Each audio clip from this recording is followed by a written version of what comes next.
تخيل شخص عاش حياته نصاب وحرامي من وهو طفل صغير لحد ما بقى شاب كبير، لكنه دخل السجن ومات فيه. بس جات له فرصة تانية ورجع بالزمن تاني عشان يغير حياته ويحقق حلمه ويبقى ممثل. تعالوا نشوف ايه اللي حصل مع بطلنا البطل جين. تحذير: هذا المحتوى لا يمد للواقع بصلة، وقد يحتوي هذا الفيديو على مشاهد عنف خيالية لا تمت للواقع بصلة. جميع الأحداث والشخصيات من وحي الخيال، ويعرض المحتوى لأغراض الترفيه والتحليل فقط. ننصح بالمشاهدة لمن هم فوق 18 سنة.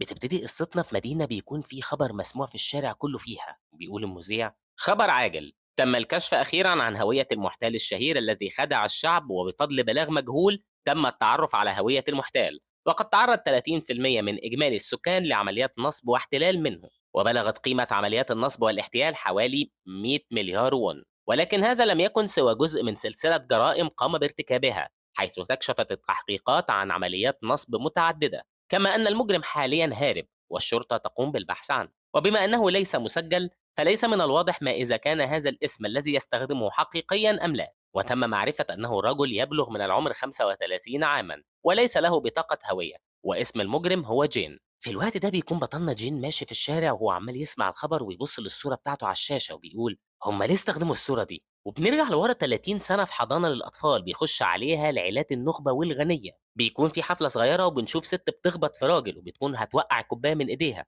فبيمسك الراجل الكوباية وفي لحظة بيخطف الخاتم من صباعها وبيقول: متأسف يا أنسة، حصل لك حاجة؟ بترد الست: أنا تمام شكرا، كويس إن الكوباية ما وقعتش. بيكمل الراجل: أنا متأسف جدا، أصل أنا كنت بمشي بسرعة، وشكرا ليكي، بس في ناس كتير هنا زي ما توقعت.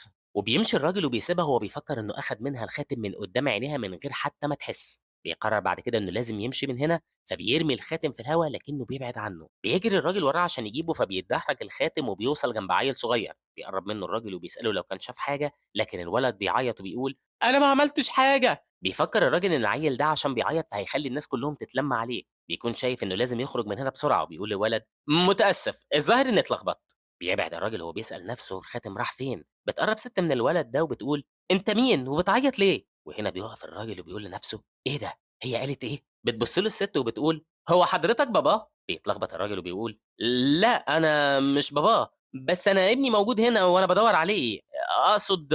لكن قبل ما بيكمل كلامه بيقول للعيل وهو بيجري على الراجل: بابا ما تسيبنيش لوحدي، أنا آسف خلاص مش هطلب ألعاب تاني. بيتصدم الراجل من اللي شافه وبيبص حواليه وبيسمع الناس بتتكلم عنه إنه هيسيب ابنه. فبيقول بعد ما بيشيل الولد: يا ابني وانا قلت من امتى اني هسيبك؟ وبعدين طالما انت يا حبيبي عاوز العاب هجيبها لك، يلا بينا خلينا نمشي. بنشوفهم بعد شويه واقفين في طرقه وسط العمارات وبيقول الراجل: هو انت مين بقى وليه قلت اني باباك؟ بيرد الولد الصغير واللي هو بطلنا: انت قلتها مش انا. يتصدم الراجل وبيقول: انا عملت كده امتى؟ بيكمل بطلنا: يعني انت كنت بتكذب، بس انا شفت كل حاجه. طب هي اللعبه خلصت دلوقتي؟ بيستغرب الراجل وبيساله: لعبه ايه؟ فبيرد عليه: اللعبه اللي كنا بنلعبها انا وانت، كانت لعبه تسليه. فبيقول له الراجل: لعبة مش كده؟ أنت بيتك فين؟ وفين عيلتك؟ بيرد بطلنا: أنا ما عنديش لا بيت ولا عيلة.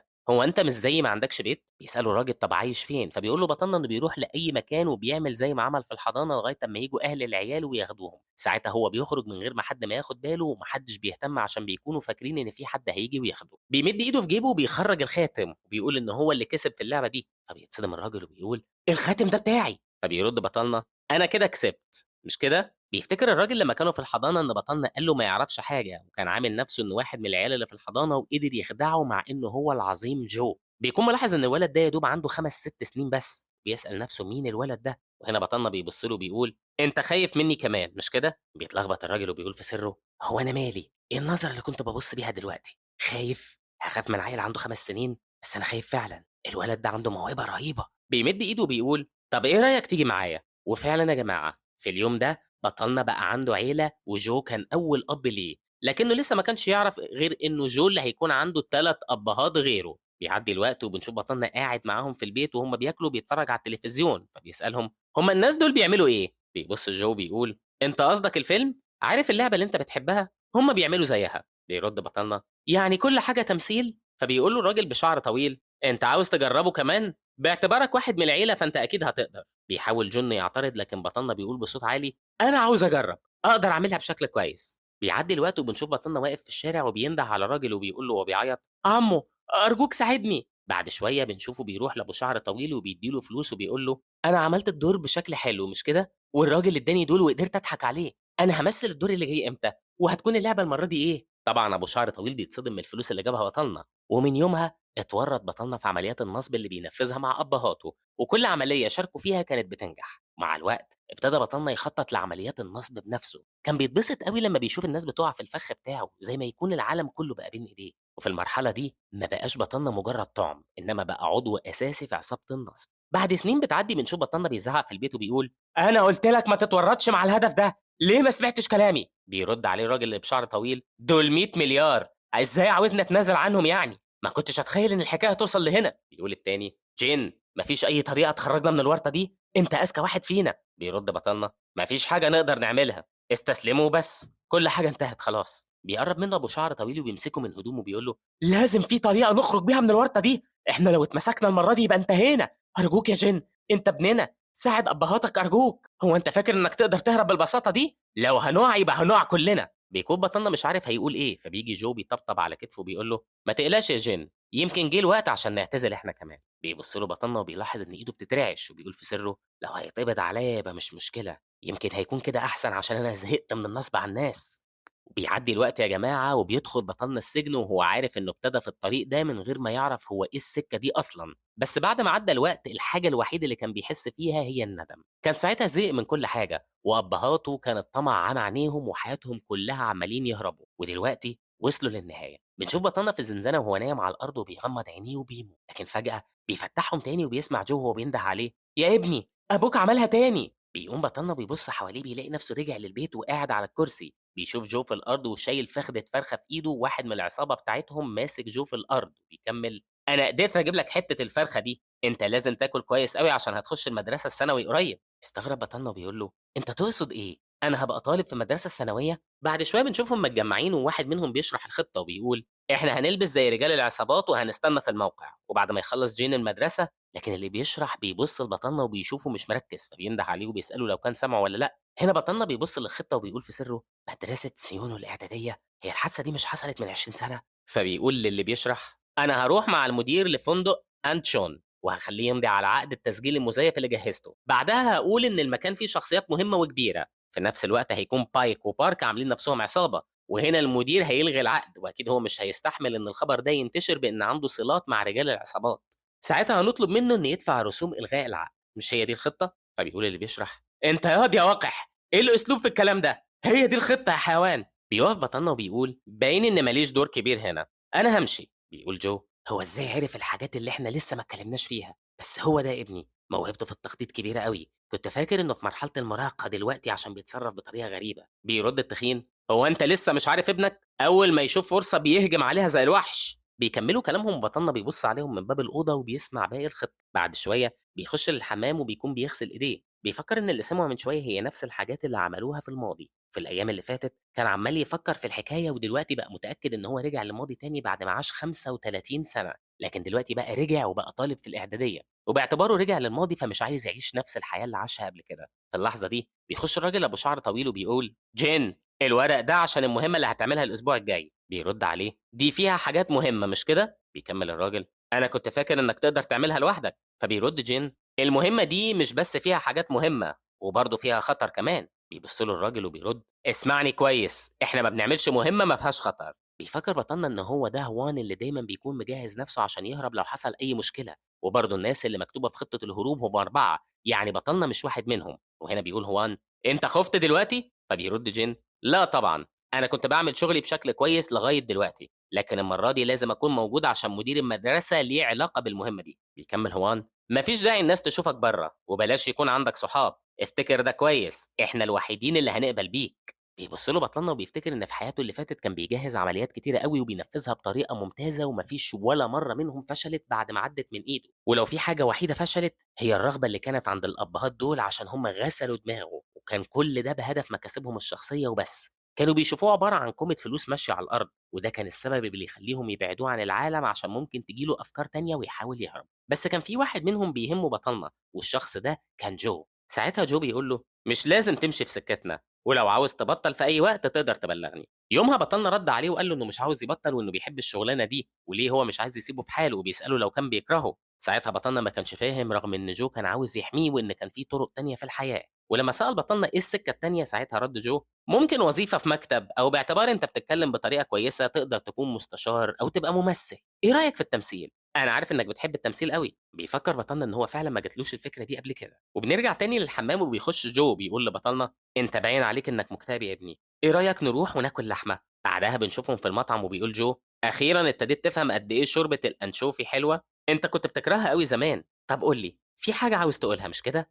بيرد بطلنا بابا أنا هموت. وبنروح دلوقتي للمدرسة وبيكون الأستاذ بيجمع الطلاب عشان الرحلة وبينده على بطلنا عشان يجي ويقف مع زمايله بيقول أول ما نوصل لازم تسمعوا كويس تعليمات المرشد. بيكون بطلنا بيبص على تليفونه وبيشوف رسالة من جو بيقول له فيها إنه يخلي باله من نفسه وإنه يتبسط في الرحلة. بيركبوا كلهم الأتوبيس وبيتحرك بعدها الأتوبيس وبيمشي. بعد ما بيوصلوا لمكان الرحلة بنشوف واحد في الأوضة وبيقول العيال دول مشاغبين قوي ودايما بيعملوا مشاكل أول ما بيوصلوا. لكن مش مهم اللي موجود هنا يستاهل التعب ده. بيكون في قدامه كرتونة وجواها مشروب وسجاير وبيكمل الراجل يا ترى لازم أشرب النهاردة مع الأستاذ يول ولا مع الأستاذ هيونسو. في اللحظة دي بيخبط حد الباب برجله فبيبص الراجل وبيكون الشخص ده بطلنا وبيقول أنا متضايق قوي. بيرد الراجل أنت مين عشان تدخل عليا بالطريقة الوقحة دي؟ فبيسأله بطلنا هو مين؟ فبيتعصب الراجل ازاي تتجرأ وتتكلم مع المدرب بالطريقة دي؟ بيرد جين انت طلب منك الاستاذ انك تختفي. ايه القرف ده؟ انا مش مرتاح بالنومه مع باقي العيال عشان كده هنام هنا شويه. بيرد الراجل انت قلت ايه يا حيوان؟ انت اسمك ايه وفي انهي فصل؟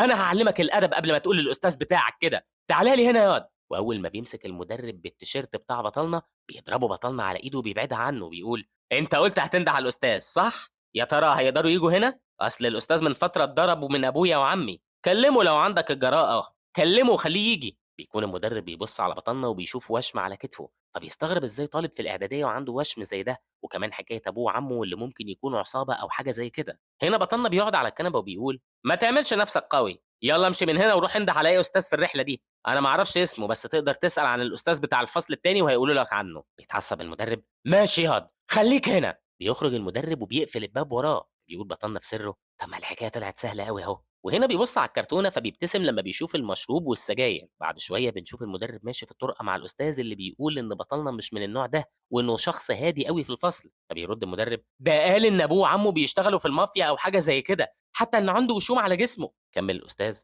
لو كان الكلام ده صحيح كنا هنشوف الحاجات دي في حصه الرياضه. خلينا نروح ونشوف الاوضه. بيخش الاستاذ للاوضه وهو بينده على بطلنا لكن ما بيكونش في حد جوه. بيقول الاستاذ وهو بيحط ايده على مناخيره في ريحه كحول هنا. انت كنت بتشرب؟ بيتلخبط المدرب وبيقول لا انا ما عملتش حاجه خالص. بيشاور الاستاذ على الترابيزه وبتكون الازايز والسجاير ماليه الترابيزه. يكمل الاستاذ ماشي يا استاذ احنا فاهمين انك ما شربتش حاجه بس الاول خلينا نعرف هو راح فين. وبره الفندق بنشوف بطلنا واقف تحت المطر قدام البحر وهو بيفكر ان العرض اللي كانوا مجهزينه خلص ودلوقتي فاضل الجزء الاخير. وكان فاكر انه هيحس بالراحه حتى لو كان الموضوع ده مجرد كده انما لما يقف في خط النهايه هيكون في احساس غريب جواه. بيقول في سره أنا كنت حاسس إني عايش جوّه فيلم طول حياتي، بس لمّا بابُص للماضي مش باشوف إلا إني كنت نصّاب وباضحك على الناس والمجرمين، ولو فضلت هنا هارجع وأعيد نفس الحياة، عشان كده النهارده هتكون نهاية حياة جين واللي عنده 35 سنة. بيغمض بطلنا عينيه لكن بيسمع حد بيصرخ وبيقول لقيتك! أنت ياض يا جن بتعمل إيه عندك؟ بيبُص بطلنا وراه وبيشوف عمه وأبوه اللي بيقولوا له إنه يبعد من المكان ده عشان ده خطر،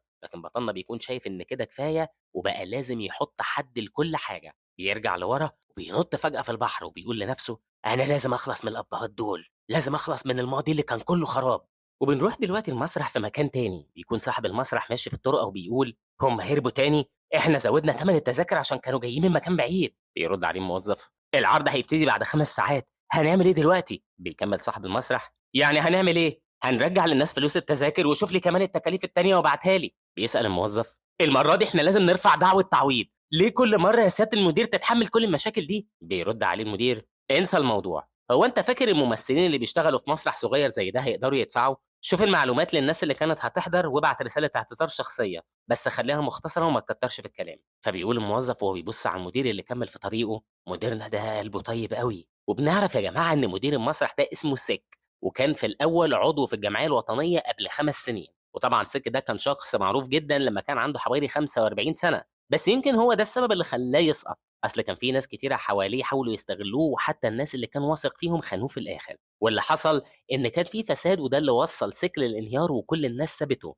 وهنا قرر إنه يبعد عن عالم السياسة القذر تمامًا، وأول عمل تجاري ابتدى فيه وكُلّ ثقة المسرح الصغير اللي بناه بإيده، وعدِّت 5 سنين من ساعتها، بس المكان ده برضه الشغل فيه ما كانش سهل، أصل في الأول كان الوضع تمام مع إنه المسرح كان صغير، وكمان كان موجود في الريف، بس كان في ناس كتير بتيجي وتتفرّج، وعشان ما كانش بيختار ممثلين معروفين، كان بيركّز على المواهب الجديدة اللي ما خدتش فرصتها عشان تظهر، وطبعًا كان عارف إن اللي بيلفت انتباه الجمهور هو اسم الممثل، إنما اللي بيخلّي المسرحية أفضل فمش هي شهرة الممثل، إنما الأهم إزاي يكون أداء الممثلين لأدوارهم حلو وقد إيه يقدروا يأثّروا في المشاهدين، عشان كده سيك ركّز على المواهب الجديدة اللي ما كانتش بتظهر أسمائهم بسبب الممثلين الكبار، حتى المسرح الصغير ده بقت سمعته إنه بيكتشف الجواهر المخفية، بس ده ما طوّلش كتير عشان كل الممثلين كانت أحلامهم في العاصمة سيول، ومجرد أمّا ابتدوا يكسبوا شهرة فكانوا كلّهم بينقلوا لفرق مسرحية موجودة في العاصمة وأكبر، والحادثة اللي حصلت دلوقتي كانت تالت مرّة بتحصل، بنشوفه ماشي في الطرقة وبيقول لنفسه: "هو أنا المشكلة والّا العالم كلّه هو اللي المشكلة؟" وهو ماشي بيسمع صوت من باب المسرح فبيقرّب منه وبيفتحه وبيلاقي شخص واحد قاعد بيتفرّج، بيكمّل في سرّه: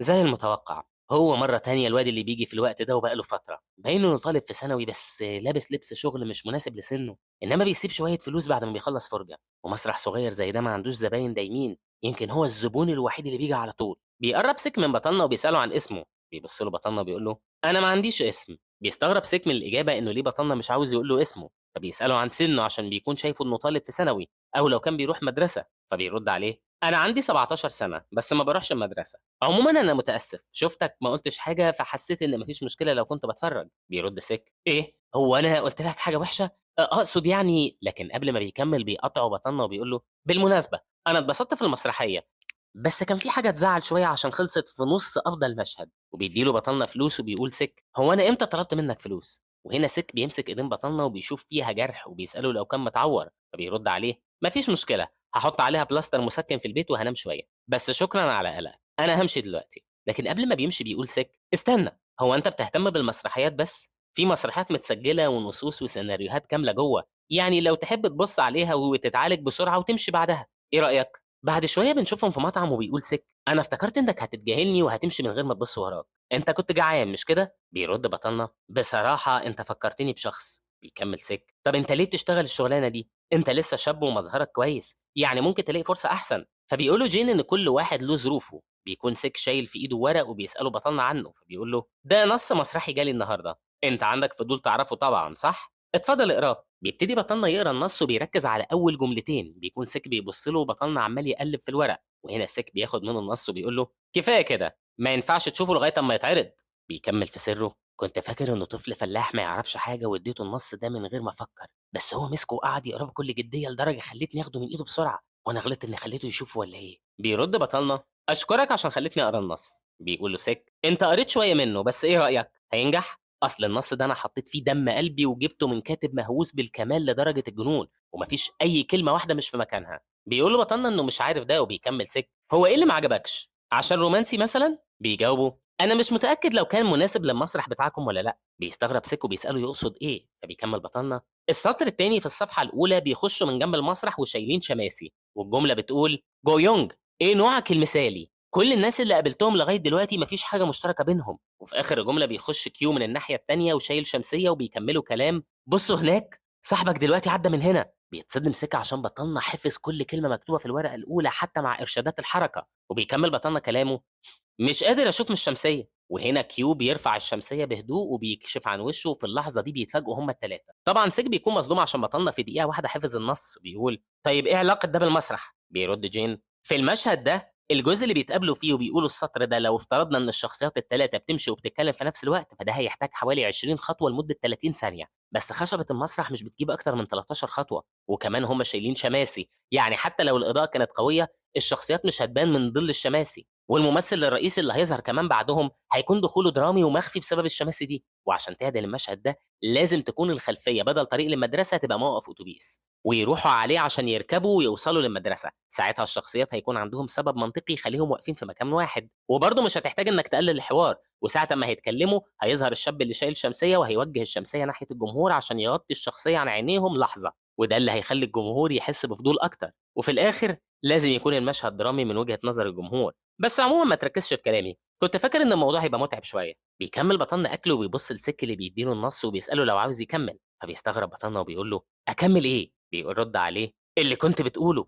عاوز أسمع الحاجات التانية برضه. بيمسك بطلنا النص وبيقعد يقراه، وبيكون سيك بيبص له وبيفكر إن الحاجات اللي قالها بتصدم عشان تصميم المسرح والحركة عليه والزوايا اللي بتتشاف من الجمهور والمواقع اللي وقفوا فيها الممثلين، ده حتى توقيت الإضاءة وحرارة المبنى وتوزيع الجمهور، وبرضه الثواني اللي لازم يقف فيها الممثل، وكمان التنفس اللي بيحصل بين الجمل. حتى الحاجات اللي مستحيل إنه يتم تحليلها إلا عن طريق فريق محترفين هو قدر يحللها بدقة وخلاها حاجة مناسبة لمسرحه، وكل ده كان بشوية كلام قاله. هنا بطلنا بيحط النص قدام سك اللي بيقول: هو انت من امتى ابتديت تتعلم اخراج؟ باين انك اتدربت كويس في فريق مسرحي. انت كنت فين؟ اصل السبب اللي خلاك تركز على التسجيلات في المسرح هو انك كنت شايف ان الاخراج حاجه ملفته، مش كده؟ انت بتشتغل على حاجه ليها علاقه بالموضوع ده دلوقتي؟ بيرد بطلنا: للاسف لا، بس انا اتفرجت على المسرحيه لاول مره من فتره قريبه، بس انا كنت عايز اتفرج كمان على فيلم، انما ما فيش سينما في المنطقه دي اصلا. بيتصدم سك وبيقول: يعني دي اول مره تشوف فيها مسرح؟ بيكمل في سره: انا شفت الواد ده اول مره من حوالي 3 اسابيع، ومعنى كده إن الواد الصغير اللي لسه في السن ده قدر بإحساسه يفهم خشبة مسرح في 3 أسابيع بس؟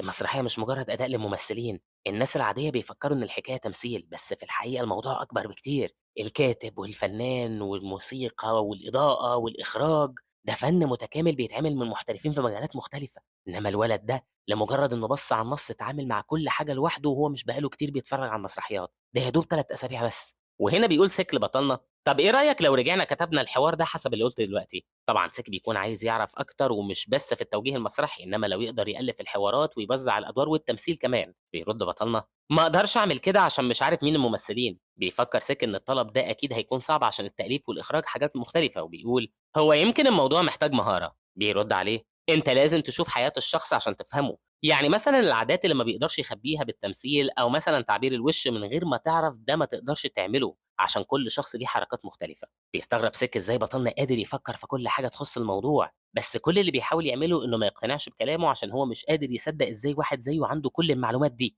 وهنا بطلنا بيكمّل: جرّب إنّك تُقف قدّام المراية وتبتسم، الحدقة اللي في عينك هتوسع شوية لمّا تبتسم من غير ما تاخد بالك، وده مثالي للممثل اللي هياخد دور المجرم. عمومًا أنا كنت باهزّر، أنت مش كنت هتمشي؟ أصل أنا ماشي، وعمومًا شكرًا على الأكل. بيخرج بطلنا من المطعم وسِك عمّال يبُص له ويضحك وبيقول: حاسس إنّي اتسحرت، هو الواد ده جه منين؟ أنا لسه عندي أسئلة كتير، بس احتمال إني أشوفه بكرة، لكن هو مين باباه؟ وبنروح دلوقتي لمكان بتتبني فيه عمارة، وبيخش بطلنا لمكتب الراجل المسؤول عن العمال وبيقول له: أنا عاوز فلوسي. بيرد الراجل: هو أنت ليك عندي فلوس؟ بيقول له بطلنا: أيوه، أنت قلت لي هتديني الفلوس بعدين، فاكر؟ اديهم لي دلوقتي، هم بالظبط 587,000 وون. بيرد الراجل: إيه الوقاحة دي؟ أنت ما تعرفش إن بعدين دي يعني ما فيش؟ أنت لسه صغير عشان تعرف العالم ده ماشي إزاي. بيقول له بطلنا: يعني أنت مش هتديني الفلوس مش كده؟ بيرد الراجل: أكيد لأ، وامشي من هنا ياض، ما لكش حاجة عندي. هنا بطلنا بيرد عليه: يعني مش هاخد حاجة دلوقتي. بيكمل في سره: أنا كنت بديكوا فرصة أخيرة عشان ما كنتش عايز أعمل مشكلة،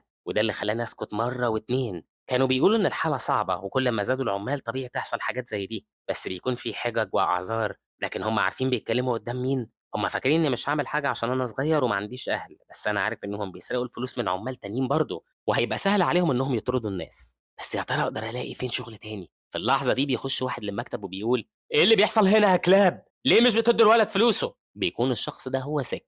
وبنرجع شوية في الوقت وبنشوف سِك قاعد في المسرح وبيسأل نفسه ليه بطلنا ما جاش النهارده، عشان هو ده الميعاد اللي كان بييجي فيه للمسرح. وهنا بيخش المساعد بتاعه فبيقول سِك: جيت في وقتك، تفتكر ولد عنده 17 سنة هيروح فين؟ بيرد المساعد: وأنت بتسألني ليه فجأة؟ بس في ولد في السن ده عادةً بيكون في المدرسة مش كده؟ بيقول سِك: بس هو مش بيروح المدرسة، هو بيشتغل في ورشة بُنا. فبيقول له المساعد إن يمكن يكون هناك باعتباره هو اللي بيقول الكلام ده. فبيقوم سِك بسرعة وبيبتدي يجري وبينده عليه المساعد: حضرة المدير، أنت عندك اجتماع مهم لازم تحضره. طبعًا سِك مش بيرد عليه وبيفكر وهو بيجري إنه باعتبار بطلنا بيشتغل في ورشة بُنا يبقى لازم يكون هناك، وفعلًا بيوصل لمكانه بيسمع دوشة من الأوضة وناس بتتكلم، بيفتح الباب ويدخل عليهم وبيقول لهم هم ليه مش بيدّوا بطلنا فلوسه. فبيرد عليه الراجل: أنت بتعمل إيه هنا؟ المنطقة دي مش مسموح حد يدخلها غير اللي بيشتغلوا فيها. بيرد سِك: أنتم ما فيش حاجة تعملوها غير إنكم تنصبوا على الولد ده، مش مكسوفين من نفسكم يا كلاب؟ وهنا سِك بيقلب الترابيزة وبيقول لهم إنه هيبلغ عنهم قسم العمل. بيبص لبطلنا وبيقول له: أنت مستني إيه؟ يالّا اتحرك خلينا نمشي من هنا،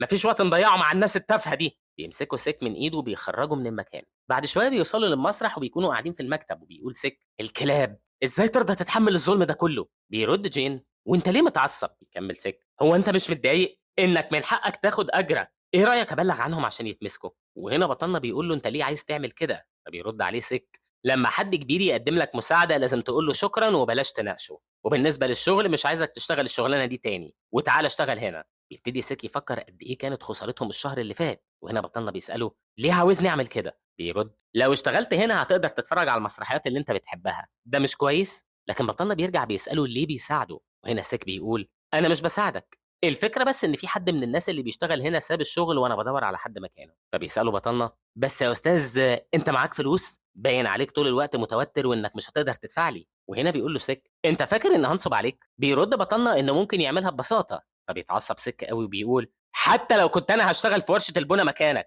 هاضمن لك إنك تاخد الأجر بتاعك. بيكمل في سره أنا مش فاكر كل اللي قاله الواد ده امبارح وكلامه مش قادر أتأكد منه، بس المشاعر اللي حسيت بيها لسه جوه قلبي وما أقدرش أسيب عيل زيه يشتغل في ورشة بُنا. أصل كل شخص ليه المكان اللي بينتمي ليه، هو صحيح أنا باخسر دلوقتي بس أنا عاوز أخليه جنبي. وهنا بيقول بطلنا بالمناسبة عشان اللي أنت قُلته قبل كده، هم اللي بيشتغلوا دوام جزئي بيقدروا يتفرجوا على المسرحيات؟ بيعدّي الوقت وبنشوف سيك واقف في الصالة جوّه المسرح وبيفكّر ليه بطلنا ما خرجش لغاية دلوقتي. بيقول في سِرّه بقى له أسبوع بيشتغل هنا، وقبل كده كانت الأوضة بتاعة التدريب اللي في القبو محتاجة لترتيب وأنا طلبت منه إنه يرتّبها، دلوقتي عدّى 3 ساعات وكنت ناوي أتغدى معاه النهارده لمّا يخلّص. معقولة الولد ده عنده وسواس أو حاجة زي كده؟ بس حتى لو كان عنده هو اتأخّر أوي. بينزل سيك السلالم وأول ما بيوصل للأوضة بيقول أنت هتفضل هنا لإمتى؟ هو إيه كل ده؟ بيتصدم سيك لمّا بيشوف بطلنا على الأرض وقدّامه كراريس مرمية على الأرض، بيشاور بطلنا على المكتبة وبيقول الحاجات اللي كانت هنا وقعت عشان كده باجمّعها. بيفكّر سِك إن الحاجات اللي كانت في المكتبة هي النصوص المسرحية وإنه قادر يتخيّل اللي حصل عشان بطلنا وهو بيرتّب وقعت النصوص دي على الأرض،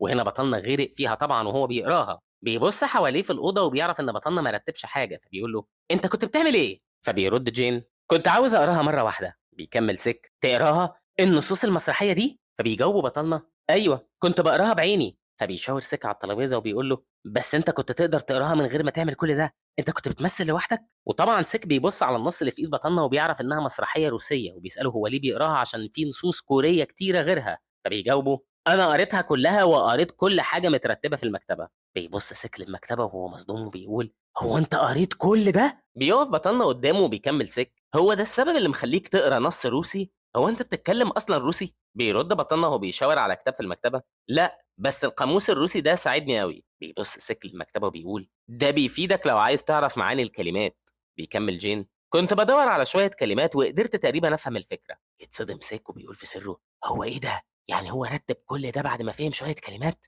الكتاب اللي بيقرا فيه ده أنا درسته زمان كتير، والمشهد اللي بيقراه دلوقتي ده هو المشهد قبل ما تنفجر الشخصية ساعة أمّا بيقلب كل حاجة في الأوضة وهو متعصب، ودلوقتي بعد ما شُفت كل حاجة في الأوضة هنا باين إنها مش مرمية بطريقة عشوائية، ده حَس مشاعر الشخصية بشكل رهيب." بيقول لبطلنا: "أنت ما بتعرفش المصطلحات الأساسية، بس بتستخدم مسرحية كلاسيكية ويا دوب فاهمها. ممكن تقول لي إيه هو طموحك اللي عاوز توصل له؟ أنت ليه بتفضل ساكت مع إني أنا جنبك؟ إيه هو الحلم اللي عاوز تحققه؟ مدير مسرح؟ مخرج؟ قُل لي بصراحة." بيرد عليه: "حلمي ببساطة هو إني أعيش كده زي ما أنا دلوقتي." فبيسأله سيك ليه عمل كده؟ فبيرد بطلنا: "أنا كنت بارتب المسرح قبل بداية المشهد." بيستغرب سيك من موضوع ترتيب المسرح ده وبيسأله لو كان ناوي إنه يمثل المشهد، لكن بطلنا مش بيجاوب. فبيفهم سيك إنه هيمثله وبيقول: "يعني أنت مهتم بالتمثيل كمان؟ كنت فاكر إنك بتحب الإخراج، بس أنا شايف إنك مناسب أكتر للإخراج. بعدين ده مجرد مشهد واحد كل اللي عمله ده كان ضروري يعني؟" بيرد جين: "أنا ما حطيتش الحاجات دي بشكل عشوائي، كل حاجة هنا ليها هدف." بيكمل سِك: "ده مجرد عُذر،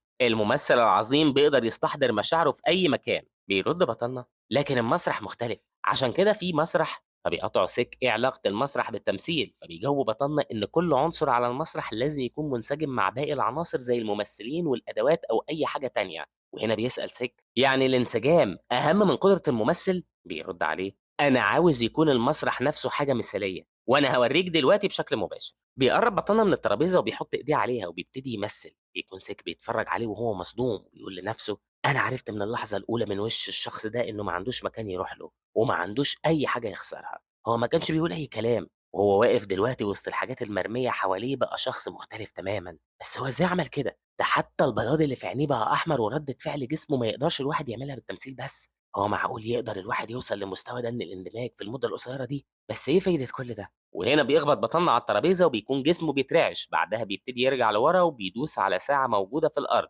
بيكون هيتزحلق فبيحس سِك إن الوضع كده خطر وممكن يتعور، لكن بيشوف ردة فعل بطنّا وهو بيمسك في الكرسي اللي جنبه ولسه بيترعش وزي ما هو، بيحرك الكرسي وبيقعد عليه وبيحط إيديه على دماغه، وبيعرف سِك إن الحركة دي مقصودة، لدرجة إنه وهو بيقع لمّا مسك في الكرسي كانت حالته طبيعية جدًا. كل حركة بيعملها والحاجات اللي حواليه وحتى نظرته اللي بيسرح فيها زي ما يكون ما بقاش عنده قوة في جسمه عشان يقف، وإن كل حاجة كان بيقولها طلعت صح حتى بأدق التفاصيل كان في تناغم تام فيها. وهنا بطلنا بيقول إنه خلص، فبيبص له سك وبيقول: ده مش كفاية، أنت لازم تطلع على خشبة المسرح. بيفتكر بطلنا إن عدى سنتين من ساعة ما بعد عن أبهاته وما كانش معاه بطاقة، وده اللي خلى موضوع الشغل بالنسبة له حاجة صعبة. وطبعا لو كان فضل مع أبهاته كان هيعيش حياة سهلة، لكنه قرر إنه ما يرجعش تاني لحياته اللي فاتت وبقى يعيش كل يوم في موقع البنا بشكل روتيني، بس كان راضي جدا. إنما كان عارف جوه نفسه إن في حاجة وحشة قوي. وفي مرة بيقول له واحد من العمال إن اللي في سنه لازم يكون بيجري بره وما يفضلش محبوس في المكان ده، وإن في مسرح قريب منهم وبينصحه إنه يروح ويتفرج.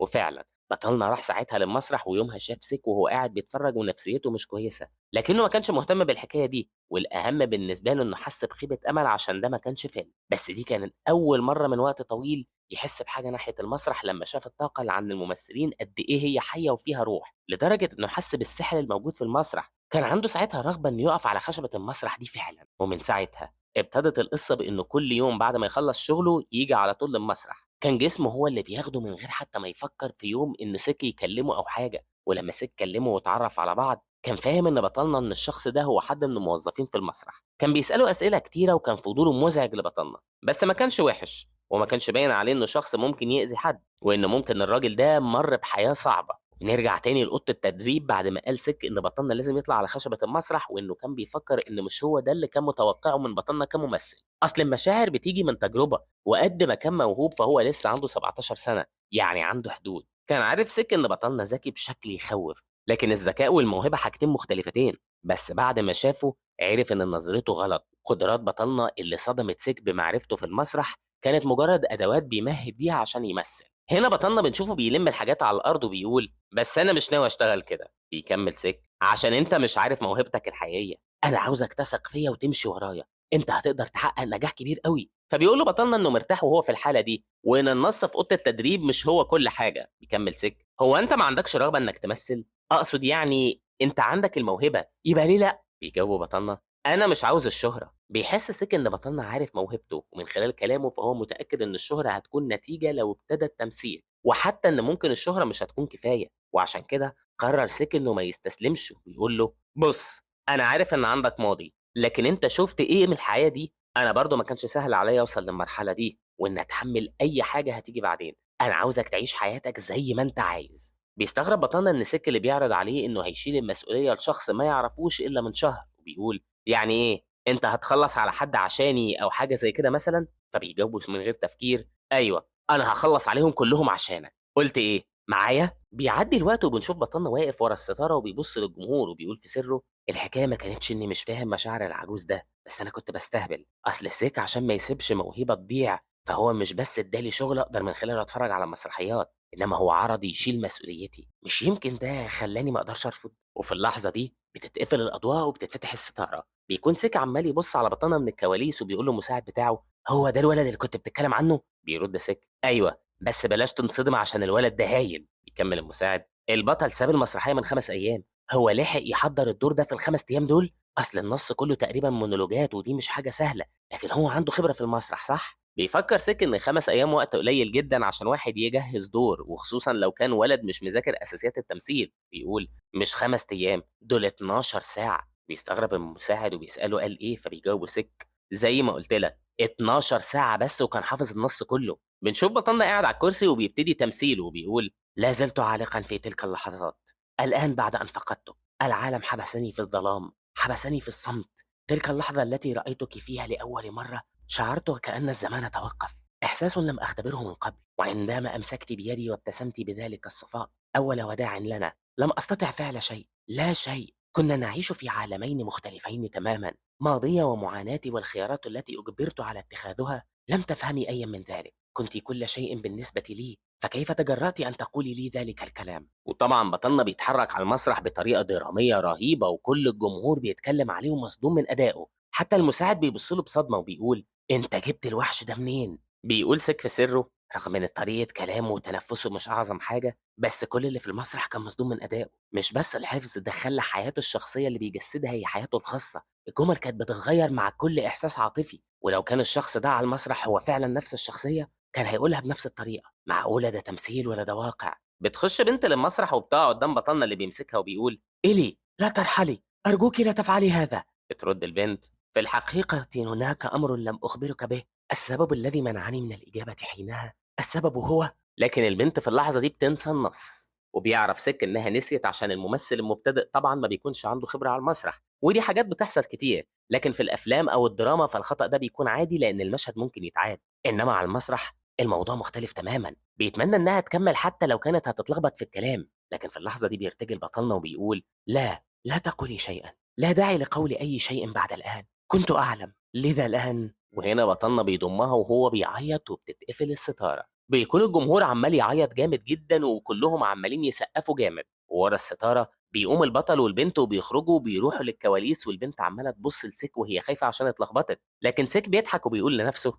هي المسرحية بقت جاهزة في 12 ساعة؟ أغلب الممثلين بيحتاجوا أكتر من أسبوعين عشان يحللوا الشخصية ويفهموها، ده غير طبعا حفظ السكريبت وتنسيق الحركة مع الإضاءة. بس ده كان مشغول بحفظ السكريبت، ورغم كده قدر إنه يغطي خطأ الممثلة المساعدة كمان. بيقول المساعد هنا: أنا مش مصدق رد فعل الجمهور بعد أول فصل بس، أنت قلت إن عنده 17 سنة صح؟ إزاي جهز الأداء ده في الوقت القصير ده؟ بيرد سك: الحكاية إنه ما جهزش نفسه للتمثيل وبس، أنت ما لاحظتش تصميم المسرح والكرسي والحركات والإضاءة؟ ده غير كل حاجة. بيكمل المساعد: يعني أنت شايف إنه عمل كل ده؟ بيرد عليه: أنا ما أعرفش المشاعر لازم تظهر فين ولا حتى الجمل هتتقال إمتى، من المرة اللي فاتت كان بيقول حاجات ما قدرتش أستوعبها، فأنت مستنيني أعمل إيه؟ أنا عارف حاجة واحدة، الشخص ده قدر يتفوق على أي حد موجود هنا دلوقتي. وبنروح للكواليس وبيكون بطلنا قاعد على الكرسي وبيقول لنفسه: إيه الإحساس ده؟ زي ما تكون دي مش أول مرة أمثل فيها، حتى لما كنت بنصب على الناس في حياتي اللي فاتت كنت بمثل بطرق مختلفة. أنا عارف إن عندي موهبة بس المرة دي كانت مختلفة. أصل الناس اللي كانت بتبص عليا والجمهور اللي كان بيعيط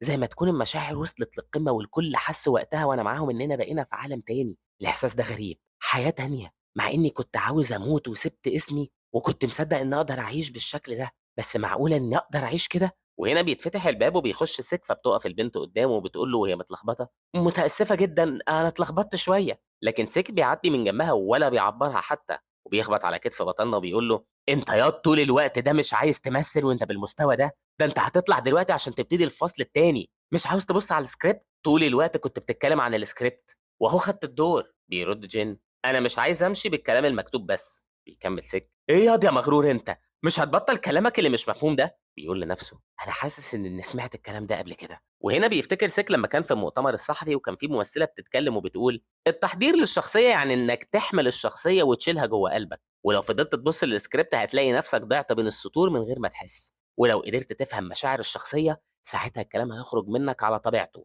عشان كده انا ما ببصش على السكريبت واحنا بنصور، يمكن تلاقوا كلامي بيضايق شويه بس انا بقالي بمثل اكتر من 20 سنه. طبعا سيك بعد ما افتكر كلامها ودلوقتي بيسمعه من واحد اول مره بيمثل ولسه مخلص الفصل الاول من مسرحيه، وممكن يكون ده كلام فارغ بيقوله، بس شايف ان بطلنا عنده ثبات داخلي في كل كلمه بيقولها. وهنا بيقول بطلنا: مش بس كده، المصطلحات غريبة في السكريبت ده وأنا ابتديت أصدع منها. وهنا بيقول سك لنفسه: الكلام ده صحيح، الواد الصغير ده ما يعرفش أي حاجة عن المصطلحات المسرحية الأساسية، هو أنا إزاي رميته الرمية دي من غير ما أفكر؟ الظاهر إن مهاراته ابتدت تتجاوز قدرتي على التقييم، لكن أنا أبتدي منين؟ هنا بيخش واحد من المساعدين وبيقول لهم إن الفصل التاني هيبتدي عشان يجهزوا، فبيقف بطلنا وبيقول لسك: أنا هخش دلوقتي. وبعد ما بتخلص المسرحية بيسقف الجمهور جامد جدا، بيكون في واحد وسطهم مركز مع بطلنا وبيقول: أنا لقيته أخيرا. تاني يوم بتشوف بطلنا قاعد في اوضه التدريب وماسك كتاب وعمال يقرا فيه، فبيخش سيك وبيقول له: انت هتفضل تبص للكتاب ده طول العمر؟ فبيساله بطلنا كان فين عشان كان مختفي من الصبح، فبيرد سيك وهو شايل كيس وبيرمي منه الكتب على الارض: الكتب دي كفايه في الوقت ده؟ بيستغرب جين لما بيشوف الكتب، فبيكمل سيك: يمكن الكتب دي ما تكونش بتسلي بس هتفيدك جدا. وهنا بيقول بطلنا لنفسه: في المدينه دي مفيش غير مكتبه واحده وموجوده في مركز المدينه، لكن ان سيك يخرج في الحر ده كل المسافه دي، الظاهر ان كلامي المتسرع اثر عليه امبارح. بيبص له سيك وبيشوفه بيقرا في واحد من الكتب وهو بيفكر انه مش عارف لو الولد ده محتاج لكل النظريات دي، وانه ممكن يكون زي القيد على الغرائز الفطريه اللي عنده، لكن رغم كل ده بيكون شايف انه ما يقدرش يقدم له اكتر من كده. وهنا بيقول بطلنا ان الموضوع ده ممتع. بيسال سيك: طيب الكتب دي هتساعدك؟ بيرد عليه: دي اول مره اذاكر فيها بس هي ممتعه اكتر من اللي توقعته. بيقول سيك: ممتعه مش كده؟ انت متاكد ان دي اول مره تقرا فيها حاجه زي كده؟ انت ازاي قادر تمثل بالشكل ده وانت ما تعرفش حاجه؟ بيرد عليه: مش بس الممثلين اللي بيقدروا يمثلوا. فبيسأله سيك يقصد ايه، فبيجاوبه: خلي بالك من كلامك، الناس اللي زيك تعتبر فريسة سهلة في العالم ده، لكن أنت بتخش في الحكايات من غير ما تفكر. فبيسأله سك هو إزاي ولد صغير زيك يعرف كل حاجة؟ أنت أصلا عملت كده إمتى؟ فبيقول له بطلنا أنت بتعملها دلوقتي معايا مع إنك ما تعرفش حاجة عني. أنت عاوزني أبقى مشهور؟ بيرد سك لا مش ضروري، أنا عاوزك تعيش وتعمل اللي أنت عايزه. الموضوع ده أخد مني وقت كتير عشان أفهمه. أنت يمكن فاكرني بستخدمك، بس حتى لو كنت بوظت العرض أنا في كل الأحوال كنت هروح للمكتبة النهاردة وأجيب لك كل ده. بيقول بطلنا لنفسه لو عرفت إنك بتستغلني كنت أنا هازعج المسرح ده من زمان. بيشكره بطلنا على الكتب وبيقول إنه كان محتاجها، وهو بيفكر إنه هيرد الجميل ده في يوم من الأيام. بعد شوية قدام المسرح بيكون سيك واقف جنب الباب وبيسمع واحد بينده عليه وبيقول له ازيك يا سيد سيك. بيبص له سيك وبيتصدم لما بيشوفه، فبيكمل الراجل يعني انت مدير المسرح ده؟ فبيستغرب سيك من وجود الشخص ده هنا دلوقتي. طبعا يا جماعه من اشهر شركات الكاستنج في كوريا هي شركه ان كي، والمسؤول في الشركه دي اللي بيختار الممثلين عشان الافلام والمسلسلات هو مدير الشركه جيمين. وطبعا كل المشاريع اللي بيختار فيها الممثلين بنفسه كانت بتنجح، حتى الناس اللي مش بتشتغل في التمثيل يعرفوا اسمه كويس. وبعد ما بيعرف عن نفسه بيساله سيك ايه اللي جابه هنا. فبيرد جيمين انا اتبسطت قوي بعرض امبارح، وبالنسبه للولد اللي كان بيمثل هو عندك في الفرقه دي مش كده؟ بيجاوبوا سيك ان الكلام ده صحيح. فبيكمل جيمين عندي اقتراح. طبعا اولا انا بعتذر على الطريقه اللي ظهرت بيها فجاه من غير ميعاد، بس هي دي اول مره بتصرف فيها بالطريقه المستعجله دي. انما بصراحه عدى وقت طويل قوي على احساس انك تكتشف كنز. بيسالوا سيك لو كان عاوز يختار بطلنا، فبيجاوبوا مش اختيار عادي، احنا بندور على ممثل في سن صغير للمشروع اللي جاي. وحتى من بين الجواهر النادره من العيال الممثلين عاده بيكون في اطفال اذكياء وبيمثلوا بشكل كويس، بس صعب قوي انك تنقل النضج ده. انما الولد ده قدم حياه شخص عنده 30 سنه من غير ما يتكلف بحاجه، ده حتى كان باين إنه أكبر من كده. وبصراحة لمجرد ما فكّر إنه كان مستخبي في المكان ده، فبيقاطعه السِك وبيقول له: "القدرات اللي عنده مش استثنائية، دي أكتر من كده. بس قُل لي، أنت عندك أي مخططات ليه؟ أنا عارف المهنية في شركة NK عشان كده باسأل لو كنت بتخطط له إنك توفّر له تدريب أساسي ومشاريع محلية وعالمية كبيرة، وكمان فرصة تعليم برّه. أكيد برضه هيبقى في فرص حضور إيفنتات كبيرة، طبعًا لو كان هو عاوز الحاجات دي." بيسأله جيمين: "أنت عاوزني أقدّم فرصة كبيرة مجانًا لشاب مبتدئ ما عندوش خبرة؟" بيكمل سك اظن انت اتفرجت على العرض وعشان كده انت متحمس قوي ومستني هنا واقف قدامي. بيفكر جيمين شويه وبيقول مفهوم، انا هعمل اقصى جهدي دلوقتي عشان الولد ده، بس حاجه زي كده ما اقدرش اخد فيها قرار لوحدي. بيفكر سك ان جيمين باين عليه التردد عشان هو لسه مش فاهم ان الامكانيات اللي عند بطلنا وكل اللي شافه لغايه دلوقتي هي حاجه قليله قوي من مواهبه. وهنا جيمين بيخرج الكارت بتاعه وبيديه لسك وبيقول له احنا ببساطه عاوزين نوفر بيئه تساعد الولد ده. أتمنى إنك تفكر في طريقة تكون مفيدة وسريعة للولد ده زي ما أنت بتهتم بيه دلوقتي. عايزك تفكر في الموضوع وتبلغني.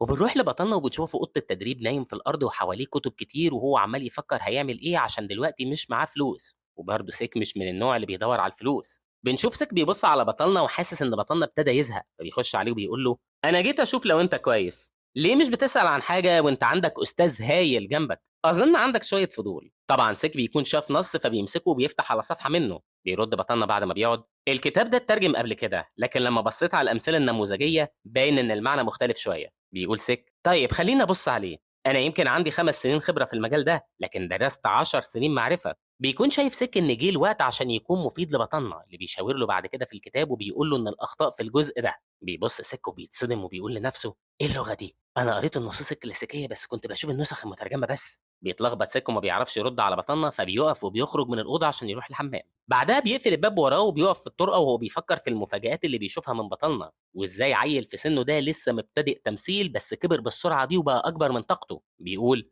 أنا فشلت في حياتي كتير بس المرة دي هي أول مرة بحس فيها بالعكس. يا ترى هقدر أساعد الولد ده بقدراتي المحدودة؟ وبيرجع تاني للأوضة وبيطلب من بطلنا يشرح له جزء في الكتاب، فبيمسك سك النص وبيحس إن حظه حلو عشان عارفه قبل كده. بيبتدي يشرح لبطلنا إن دي نظرية الجدار الرابع لبريخت، بتتكلم على الجدار الخيالي بين الجمهور والمسرح، لأن في مسرحيات بريخت الممثلين بيكسروا أحيانا الجدار الرابع وبيتواصلوا بشكل مباشر مع الجمهور، وده بيربط المسرحية بالرسائل الاجتماعية. يعني الموضوع بيكون أبعد من مجرد ترفيه. فبيقول له بطلنا إنه فهم، بيسأله عن نص تاني فبيكمل سك شرح. بعد شوية بنشوف سك قاعد في مكتبه وماسك كتاب فهم المسرح، بيكون شايف إن بعد العمر ده هيرجع يبص ويتعلم المسرح من جديد، رغم إنه لما دخل العالم ده ما كانش عنده نفس الشغف اللي موجود عند بطلنا، عشان بطلنا موهبته فطرية وبرضه عنده عاطفة وشغف وقدر يكبر بشكل خيالي، ودلوقتي مش محتاج للكتب النظرية دي. وفعلا خلاص هو اتجاوز مستوى المحترفين أصل بعد ما يمشوا كل اللي بيشتغلوا في المسرح بيبتدي يجهز المسرح وبيقلد النصوص بشكل دقيق زي المشاعر والحاجات للشخصيات اللي موجودة في النص والحركات بتاعتهم، وبرضه زوايا الإضاءة اللي بتتغير مع المشهد. وطبعا بطلنا بيتدرب لما بيحتفظ بمشاعر الشخصيات وبيرجع يكتب بقية الحوار، بس سيك مش بيكون شايف إن ده تدريب، إنما بقى بيملى المسرح لوحده وبيستمتع بيه. بنشوفه واقف بيتفرج على بطلنا وبيخرج الكارت من جيبه وبيقول يمكن كده أحسن. بعد شوية بيرن على جيمين وبيقول له خلينا نتقابل ونتكلم، وبنروح دلوقتي للمطعم وبيكون بطلنا قاعد هو وسيك اللي بيفكر هيعمل ايه. بنشوف سيك لما كان بيكلم جيمين وقت ما كان في المسرح، وساعتها جيمين قال له انت اخدت القرار الصح، احنا هنتاكد اننا هننفذ كل الشروط اللي قلتها، ولو في حاجه عايزها الولد احنا عايزين نتكلم فيها. وهنا بيرد سيك ماشي هتناقش معاه بعد شويه. بيسال جيمين لو كان بطلنا جاهز بكره عشان خاطر عايز يشوفه وهو بيمثل السيناريو بتاعهم. فبيستغرب سيك ان هيكون في تمثيل على طول كده. يكمل جيمين احنا مش بنضغط عليه، بس اعتبر الطريقة دي عشان يتعرّف على الشركة وعشان نعرف لو كانت شركتنا مناسبة لأسلوب تدريب الولد. وطبعًا جيمين بيكون عارف إنهم هيمضوا العقد عشان وافقوا على كل الشروط وما فيش ممثل طموح يتجرّب ويرفض طلب زي ده. وفي المطعم بيفكّر سِك إن بطلنا لو راح ممكن يغيّر رأيه بس مش عارف هيقنعه إزاي. بيقول بطلنا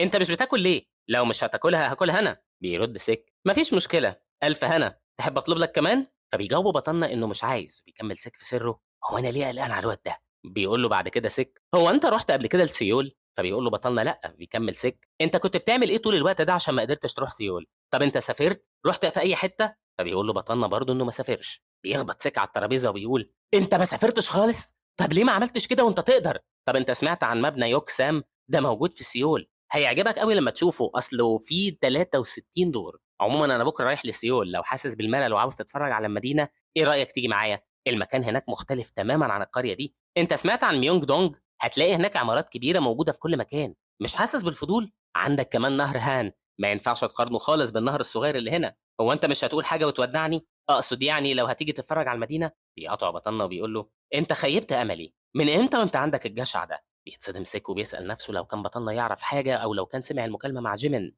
أو يمكن كلم جيمين من وراه. بيحس إنه كان لازم هو اللي يتكلم معاه الأول. بيسأله بطلنا طيب إحنا هنروح سيول بكرة؟ بيستغرب سيك إيه؟ أنت جاي كمان؟ بيكمل جين أنت قُلت إننا رايحين، يبقى إحنا رايحين. بيسأله سِك لو في مكان حابب يزوره، فبيرد بطلنا إنه ما فيش مكان معيّن، وبيفكّر سِك إن بطلنا ممكن يكون عاوز يروح معاه عشانه بس. بيقول: "أنا ما باعملش كده عشان أحسّنك." بيرد بطلنا: "عارف." بيكمّل بعدها سِك كلامه: "بالنسبة للشركة أنت ما تقدرش تتخيّل حجمها، أنا ما أعرفش وضعك هو إيه، بس هم يقدروا يساعدوا في الحكاية دي كويس أوي. أنت لازم تقابل ناس من مستواك بغض النظر عن تمثيلك. كل اللي هنا مبتدئين وأنت أصلًا حظك حلو إنهم ما دمّروش المسرح، بس أنتم يا أولاد هتعرفوا تعملوا إيه والّا إيه؟ فبيسأل بطلنا عن المكان، فبيجاوبه يعني هتعرف لو قُلت لك إن الشركة اسمها NK، في كل الأحوال هتلاقي ناس هناك يعرفوا قيمتك. بيوافق بطلنا على كلامه بطريقة باردة، وبيسأل سيك نفسه إزاي بطلنا بيسمع الكلام كده عشان هو مش بيتصرف بالطريقة دي. بيقول هو إحنا بجد هنروح بكرة؟ تاني يوم بنشوفهم في سيول في شركة NK، وسيك بيبص للاستوديو وبيقول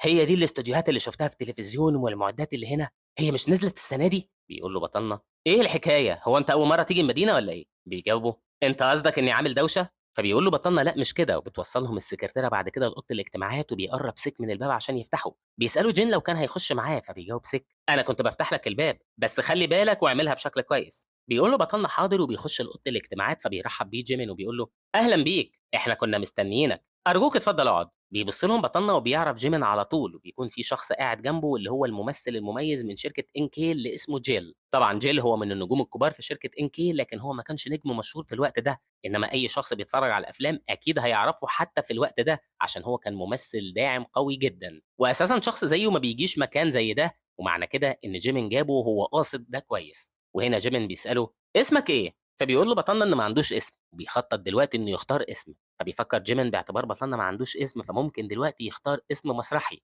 بيكون ملاحظ ان بطلنا مش باين عليه انه متوتر خالص وانه ممكن فعلا ما يعرفش هو مين، لكن بيفتكر ان بطلنا كان موجود في القريه اللي فيها المسرح فطبيعي ما يعرفش جيمين. بيقول له ايه رايك نتعرف على بعض، انا اتفرجت على العرض بتاعك وكان مؤثر قوي، انت بتمثل من امتى؟ بيجاوبه جين باعتبار العرض بقاله اسبوعين فانا بقالي اسبوعين. بيكمل جيمين انا اتفرجت على العرض ده بس انا بسالك امتى ابتديت تمثل؟ فبيقول له بطلنا ان دي كانت اول مره. بيتصدم جيمين ازاي بطلنا بقاله اسبوعين بس بيمثل. بيخرج سكريبت وبيديه لبطلنا وبيقول له احنا بنجهز دلوقتي فيلم في الشركه، بيبص بطلنا للعنوان واللي بيكون اسمه معجزة التغيير، وهنا بطلنا بيفتكر إنه شاف الفيلم ده في حياته اللي فاتت، وبتتكلم عن طالب ثانوي ومدرس عنده 40 سنة وكل واحد فيهم بيبقى في جسم التاني. وهنا بيقول جيمين: قبل ما نكمل كلامنا عاوز أشوفك بتمثل ولو شوية حتى. بيبص بطلنا ناحية الباب وبيعرف إن سيك بيحاول يعرف إيه اللي بيحصل جوه، وفعلا بيكون واقف على الباب لكن مش سامع أي حاجة من اللي بيقولوه. بيكمل جيمين: ابتدي من صفحة 34. بيقول الممثل جيل في سره حاجة مش متوقعة: كل الممثلين اللي عندهم طموح وكنت باقابلهم في آخر كام سنة كانوا بيترجوني عشان أشوفهم وهم بيمثلوا وإنهم معجبين بيا.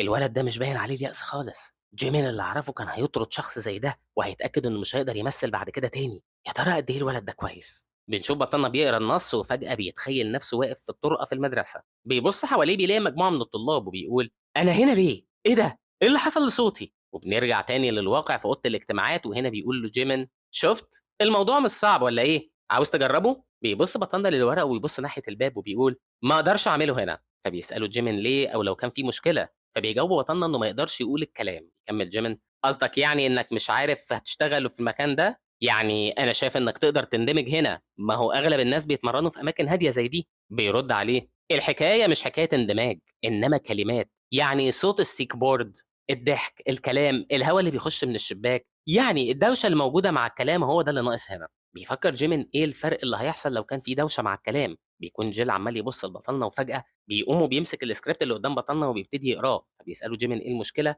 فبتبان الصدمه على جيل. يستغرب جيمين عشان دي اول مره يشوفه بالحاله دي، وبيفتكر كلام سك عن الحاجات اللي طلبها البطلنا من تدريبه ومشاريع محليه ودوليه وتعليم بره. بيبص لبطلنا وبيقول له: انا مش فاهم ايه المعنى من كل الحاجات اللي قلتها، بس حتى لو ما كانتش الشروط مثاليه ما تقدرش تجرب؟ يعني اعتبره تجربه اداء او قراءه نص. يستغرب بطلنا عشان هم كانوا طالبين منه التمثيل ودلوقتي الموضوع بقى تجربة أداء. بيقول له: أنا ما فهمتش، يعني أنت عاوزني أقعد هنا وأقول الحوار صح؟ بيكمل في سره: بس المشهد ده محتاج حد يشاركني فيه. طبعا بطلنا بيبص لجيل وبيفتكر لما خد جايزة أفضل ممثل وبيقول: في عندك نص تاني؟ بيستغرب جيمين وبيقول له: ليه عاوز نص تاني؟ فبيكمل بطلنا: أظن إن هيكون أحسن إن يكون في تناغم في التوقيت مع السيد جيل. أظن لو اشتغلت مع السيد جيل هيكون أفضل من إني أشتغل لوحدي. وهنا بيقول جيمين لنفسه: بص للواد، يعني معقولة عشان هو لسه صغير عنده الشجاعة دي؟ بيرد على بطلنا: معلش آسف بس ده هيكون صعب شوية. لكن جيل في اللحظة دي بيقول: خلينا نجرب ونشتغل مع بعض. حضرة المدير عندك نص تاني؟ يتصدم جيمين ازاي قرر جيل انه هيمثل مع بطلنا. بعد شوية بيبتدوا يمثلوا هما الاتنين قدام جيمين، وطبعا جيمين بيكون شايف جيل نجم فأكيد أداؤه هيبقى هايل، ولمجرد انه غير نبرة صوته بقى دلوقتي راجل عنده 40 سنة. هنا بيبتدي بطلنا يأدي المشهد وبيكون في اللحظة اللي بيعرفوا فيها هما الاتنين ان كل واحد منهم بقى في جسم التاني. بيقعدوا يتكلموا مع بعض هيعملوا إيه في المصيبة دي، لكن هنا جيل بيكون مصدوم من أداء بطلنا وبيقول في سره: أنا استخدمت نبرة صوت عيل في المدرسة بس كان أثرها بسيط، معقولة هو فاهم الشخصية بتاعتي وفسرها من السطرين المكتوبين وقدر يغير نبرة صوته على طول؟ وطبعا وهم بيمثلوا بيكون في جملة من شخصية الأستاذ اللي بقى في جسم العيل إنه ما يفكرش في يعمل أي حاجة متهورة ويفضل مكانه. وهنا بطلنا بيكون بيأدي بجسمه كمان. بيلاحظ الكلام ده جيل عشان صباع بطلنا بتترعش وبيكمل في سره: ده تعبير قلق بس معاه حزم، والتصرفات بتبين إن في إدراك للمحيط مع ضعف في نهاية الجمل عشان محدش يسمع. الإيماءات بتاعته دقيقة قوي، وزاوية النظرة والتغيير في الأفعال مع كل جملة. أنا شخصيا اتأثرت بالطريقة دي لمجرد إننا بنعمل النص ده لأول مرة من غير ما نحضره. بيكملوا بعد كده المشهد وطبعا بطلنا بيبهرهم بأدائه. بيكون شايف جيل إن بطلنا لو قرر يظهر ساعتها أداؤه التمثيلي هيتدفن ونجوميته هتروح قصاد بطلنا. بيفتكر لما كان بيتكلم عن الدوشة اللي في الحوار وبيسأل نفسه الولد ده جه منين وكان بيعمل إيه. وهنا بيخلص المشهد فبيقول بطلنا: الموضوع ده كان ممتع، شكرا ليك. بيبص له جيل وبيقول في سره: شكرا، انا اللي لازم اقول لك شكرا. يا ترى الوضع هيبقى عامل ازاي لو اشتغلت مع الواد ده؟ بيبص بعد كده لبطلنا وبيقول له انه اتبسط برضه وانه مش هينسى اليوم ده. بيقرب منهم جيمين وبيقول: ده اكتر من اللي كنت متوقعه، انا بجد منبهر ومش عارف اقول ايه. طيب باعتبار شفنا التمثيل دلوقتي ايه رايك نتكلم في تفاصيل العقد؟ بيقول جيل: هو بالنسبه للسطر التاني انت غيرته من عندك صح؟ فبيقول له بطلنا انه فعلا غيره. فبيكمل جيل: لو كنا في الواقع المشهد ده فعلا محتاج تغيير، ايه رايك؟ بيرد بطلنا: أيوه، عشان في المشهد ده لازم الأكتاف يكونوا جوّه الكادر، بس أنا عدّلت النظرة عشان تناسب الوضع اللي إحنا فيه، وفي الأساس كان لازم أرفع دماغي. معلش سؤال، هو حضرتك بتشتغل مسرح؟ وبكده تكون خلصت حلقتنا النهارده. كلمة سر حلقة النهارده هي جِل. اوعوا تنسوا اللايك والشير وأجمل تعليق منكم يا أساطير، واللي ما اشتركش في القناة يلحق بسرعة ويشترك فيها. كان معاكم من وراء المايك عمرو سالم، استنونا مع بعض في الحلقات الجاية بكل جديد. سلام شديد.